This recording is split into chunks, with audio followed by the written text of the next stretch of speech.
কোথায় যাচ্ছ? আমার দাদা বাসায় যাচ্ছ?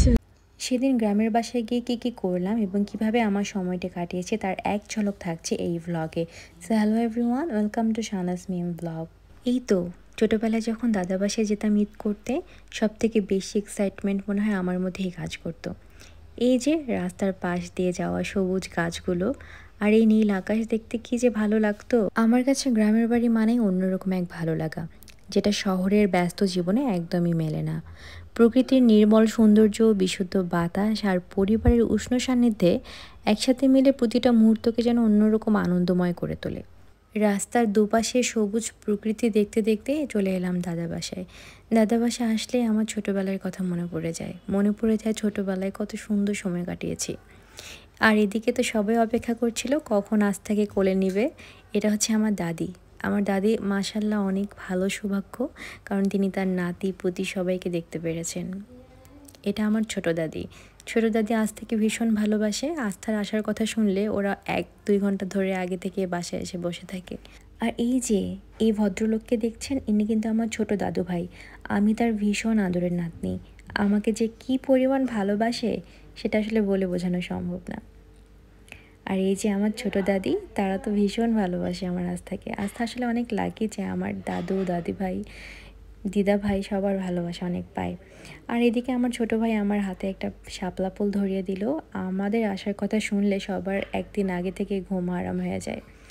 আমি তারপর ঝটপট চলে আসলাম ছাদ বাগানে আম্মুর ছাদের গাছগুলোকে দেখার জন্য। এই ডালিম গাছটা আম্মু অনেক শখ করে লাগিয়েছিল, কিন্তু একদমই ডালিম ধরছিল না। অনেক দিন পর 2টো ডালিম ধরেছে এবং আম্মু তো খুবই খুশি।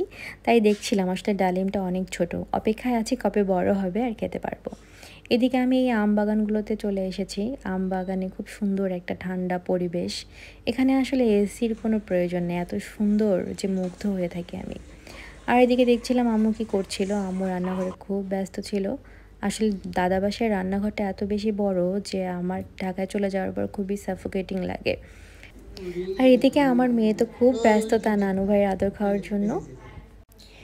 এরপর বিকালবেলা চাচির কাছে বায়না ধরলাম যে চিতই পিঠা খেতে মন চাচ্ছে। মাটির চুলোয় চিতই পিঠা বলে কথা, এটার স্বাদ কিন্তু একদমই অন্যরকম। গ্রামের তাজা উপকরণে বানানো এই পিঠাগুলো সবার সাথে মিলে খাওয়ার মজাই আলাদা। এর সাথে চলছিল আড্ডার পর আড্ডা। এক এক করে পিঠা বানাচ্ছিল আর গল্পের তালে তালে কখন যে ফুরে যাচ্ছিল বোঝার উপায় নেই।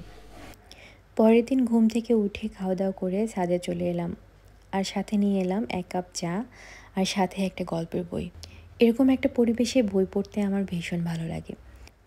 সবুজ মাঠ আর পাখির কলতানে ঘেরা পরিবেশে বসে মনে হচ্ছিল সময়টা যেন থমকে গিয়েছে। আমাদের এই পুকুরটিতে অনেক ধরনের মাছ রয়েছে। এখানে বসে বসে ভাবছিলাম অনেকদিন ধরে মাছ ধরা হয় না, কেননা আজকে বড়শি দিয়ে মাছ তোলা যাক। আমার ছোট ভাই অনেক কিছু রেডি করছিল, প্রিপারেশন নিচ্ছিল আর কি, মাছের খাদ্য টাদ্য যা দেওয়ার দিয়ে মাছ ধরার জন্য। আর আমি বসে বসে মাছ ধরা ট্রাই করছিলাম। অপেক্ষা করতে করতে এই সুন্দর পুঁটি মাছটা আমি তুলতে পেরেছি। একে একে 3টে পুঁটি আর এই একটা শিং মাছ তুলতে পেরেছি, যেটা আম্মুকে কামড় দিয়েছিল। শিং মাছ। এখানে অনেকগুলো টাকি মাছ রয়েছে। এখানে সবগুলো মাছ অনেক বেশি টাটকা ছিল। আর বাড়ির ফুপু, চাচি, আম্মু, ছোট দাদি সবাই মিলে এই মাছ বাছতেছিল। গ্রামে গ্রামে এই দৃশ্য এখন কিন্তু বিরল। আগে অনেক বেশি দেখতাম যে সবাই মিলে বসে গল্প করছে, আড্ডা দিচ্ছে, কিন্তু সময়ের সাথে সাথে গ্রামও যেন শহর হয়ে উঠছে। তখন নিজ হাতে যে 4টি পুঁটি মাছ ধরেছিলাম সেটাই আম্মু ফ্রাই করে দিয়েছে আমাদের 4 ভাই বোনকে।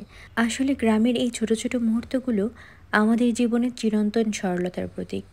আর এই প্রকৃতির মাঝে এমন আনন্দময় মুহূর্তগুলোই কিন্তু আমাদেরকে মনে করিয়ে দেয় জীবনের প্রকৃত সুখ হয়তো এভাবেই ছোট ছোট মুহূর্তগুলোতেই লুকিয়ে আছে।